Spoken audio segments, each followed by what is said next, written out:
Welcome to the first episode of CeleTake podcast. Past Sunday was week one of the Cele Nation League, and it's always a beautiful week one. We had new jerseys coming in, all the new faces in the league. We had a bunch of interviews happening with our man Parker. Jason, game time, baby! it's game time. He's locked in. He's a Red Ranger. You already know who Rangers, represent. Jason Chan up in the building. We about to make some buckets. Is what we do. Gator is in the building, What's up, guys? but it's not the Gators this season. It's not, no. It's the Magic Men. It's the Magicians. Yeah, we're about to cause some havoc. Yep. Little abracadabra. A little close magic. What's that? Close hand magic. Oh shit!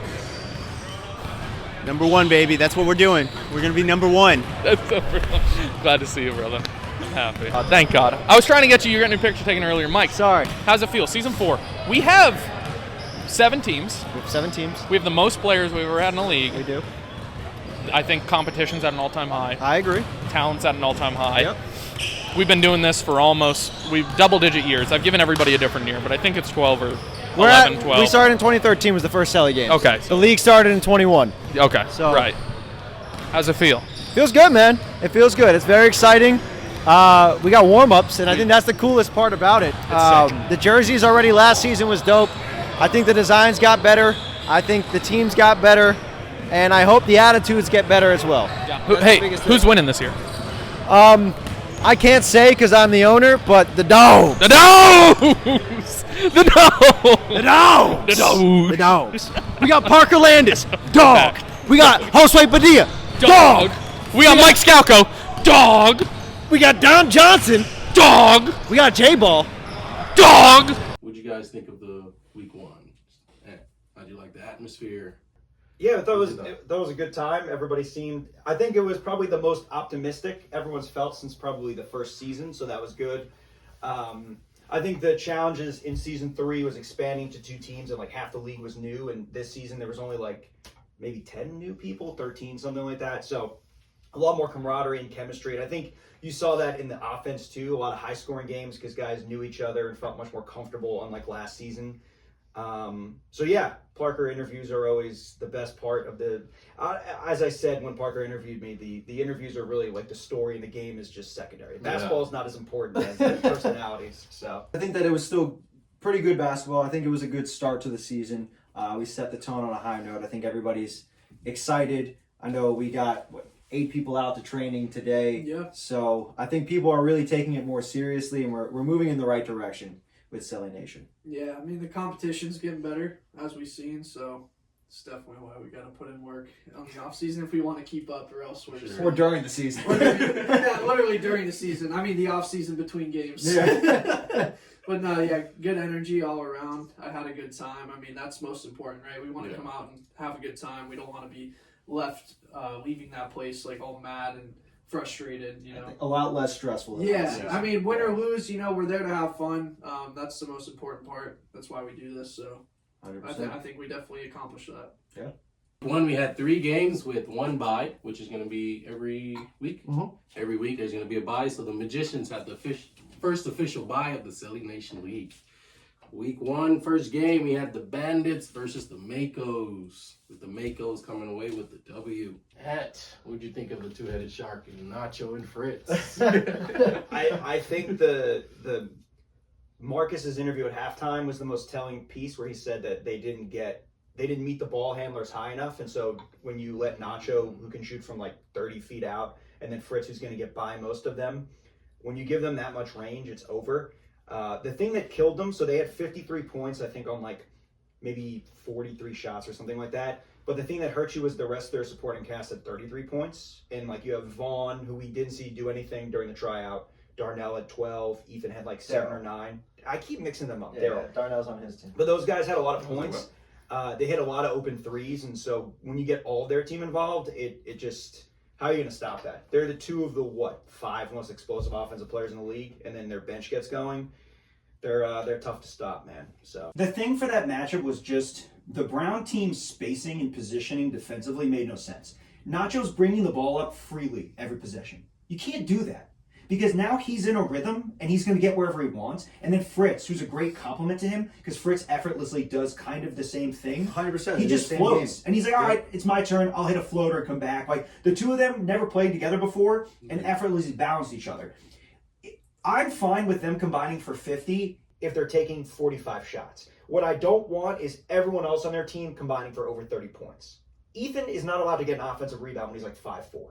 Him and Daryl. He's 5'10" on the stat sheet. Right. Run to him. And on his hitting profile, too. He's a semi-pro basketball player in his hitting profile. Him, Vaughn, Allen, or Daryl, whatever. Like, these guys can't be open to shoot threes. Daryl's shot selection is not great. Put a hand in his face. He hit it. That's fine. But you're not allowed to have open jump shots. I can tell you right now, we have a game plan, and they're not going to do what they think they're going to do. Luke Finelli playing more than 5 minutes is going to be their downfall. Because that's a 4-on-5 every time. He's the worst player in the league besides Batman and Steve the Kid. It's coming in hot. Yeah, we'll see Sunday. I think that's a preview of, I can tell two you, teams that could make it to the finals. I can tell you right now, the red team is not happy with the Luke Finelli comments during our game, and we are very locked in. Let him know. Really? Look at the camera. Luke Finelli made some stupid comments. Luke Finelli, you put some bulletin board material. Boogie, Boogie and Andre Berg, man, are coming for you. Boogie and his girlfriend are coming for you. And last week, well, actually, we talked about Dame in that new role.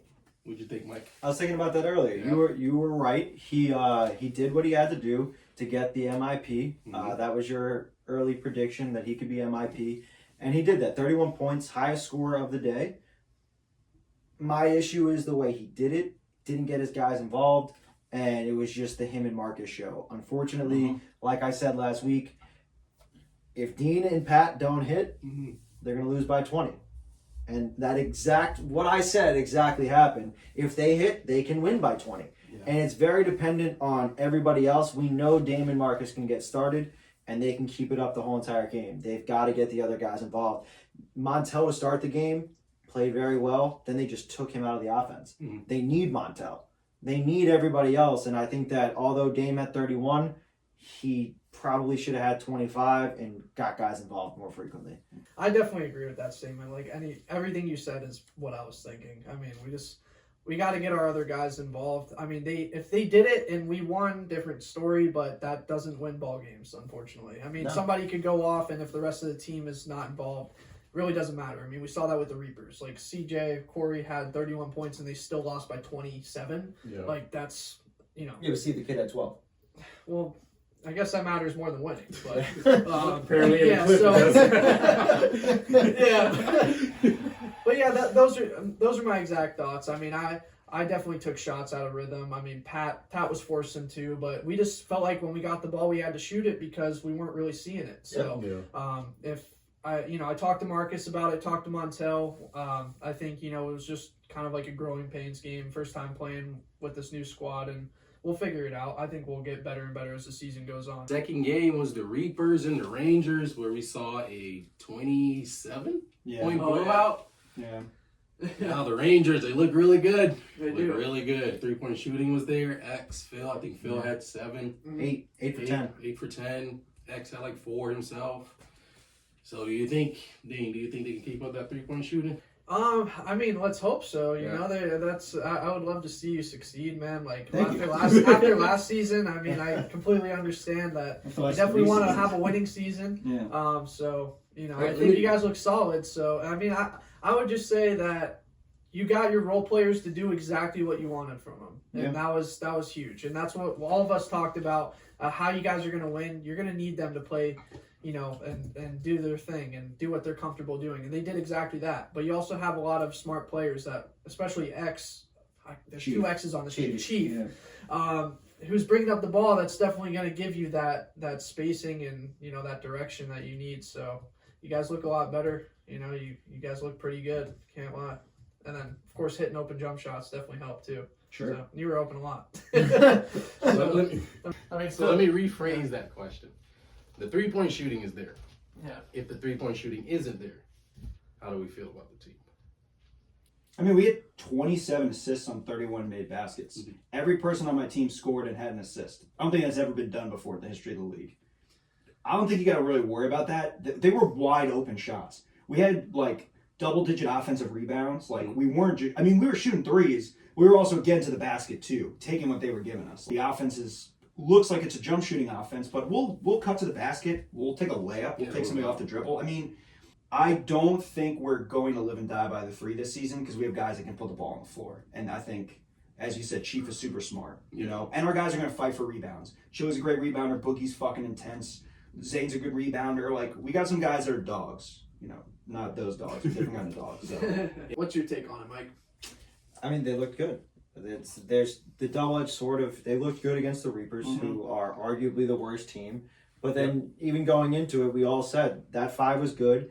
And the key for you guys to win a championship, to put you to that top level, was going to be, in our opinion, Zane. Yep. Yeah. And Zane making the right plays and the right decisions. And I think he started did. off doing that. He did. Yeah. The first play, the assist, First play. you could tell he's doing yoga. Oh, yeah. Hot yoga, 90-minute. But you could tell that he came to play. Last season, it was an off season for him, and he's coming for 6th man of the year, most improved 6th man of the year. And I think if he remains on track of taking the right shots, you guys are a championship team. What about the Reapers? Yes, what happened on the other side? There was no ball movement. I said it in the ref chat. If they want to win, Corey has to have more pass attempts than turnovers. And it wasn't there. Him and Ish had 8 turnovers combined. No. You can't have I mean, They're the Corey two had highest 5. turnover guys. Him and I we were tied for the most turnovers in week 1, him and I. The difference is I tried to move the ball. You didn't play as much as him. Yeah. He played almost the whole game. Yeah. He also dribbles into 4 people. It just gets stripped. Yeah. This is the problem with the Reapers. Sauce needs to be more demonstrative as the captain. I've told him this for a year now. sub people Just out. take the fucking game over, man. I don't care about Corey like getting all upset and going all Bahamian grim and evil thing. Just you are the captain of the team. You gotta be the point guard. The problem for them is schematically they're very limited because they have like 4 guys who can only run for maybe 2 minutes. Corey and Ish are high turnover guys. And I don't know how bought in they're going to be on defense. I don't know realistically what is the best version of them. Next game, La Familia versus the Dogs, with the Dogs walking out with the W. The Dogs. So when 2 of your top 5 guys are shooting that bad, shooting less than 30%, Dom had to do it I'm again. happy with the performance. Yeah. I mean, Dom played well. He shot 50%. He played They weren't very out of well. rhythm or anything. I No, mean, a couple of them were forced in the first half. Second half, I mean. Second half, he played way better. He played into his role. He attacked the hole. He was aggressive, Held the ball. man. Yeah, he He played was- very good. That was You a know what I different mean? I was very level. happy with every single person on my team outside of myself. Yeah. I think everybody else played very good. He didn't look good in the scrimmages, and he didn't look good against La Familia. His shot selection's bad. He's not a good shooter. He's a good defender, but Dom's going to take him out of a rhythm. Sometimes Dom sucks the life out of an offense. Ryan hit 2 threes early and didn't touch the ball. Yeah, He's probably your best perimeter jump shooter. Yeah, he looks as like a good spot-up shooter. Yeah. The guy wasn't in the offense. What happened to him? He's a smart passer. I like Brandon Medden going to the basket. He has a nice little Touch, feathery touch. Like I like his game too. Yeah. He's a nice Big complimentary guy. piece. Got that layup He package. does like the hard work. He doesn't really demand the ball. I like him as a compliment. Now, in that same game, La Familia versus the Dogs, there was a big issue with Nick claiming that I think it was like 4-minute mark. Dom was holding the ball. Josue first. Josue first, and Dom, they were going back and forth, dribbling the ball. Now, one side was saying, it's game plan. There's no shot clock. We can hold it as long as we want. Yeah, we can hold it as long as we want. Now, the other half is saying, that's pussy basketball. That's not real basketball. What's your point of view on that? No, I mean, I don't understand why you're not pressing the ball. Yeah, that's their fault. I'm not. I mean, that's poor coaching. I mean, it doesn't make any sense. So I was actually surprised because Coach Tone's like smart. Yeah. So I didn't understand like what they were doing. Why were they standing there watching them with the ball? Yeah, just Yeah. complaining instead of Yeah, trying to get the exactly, ball. exactly. You foul or you try to get the ball. Exactly. It's Yeah. a very simple strategy. Here's the thing: Exactly. if you're standing at the half court line, that means that you can be trapped because there's nowhere for you to go. Right, just start double teaming. Yeah. at Yeah, that point. force Yeah, the ball. force the ball. So we all agree holding the ball is game plan.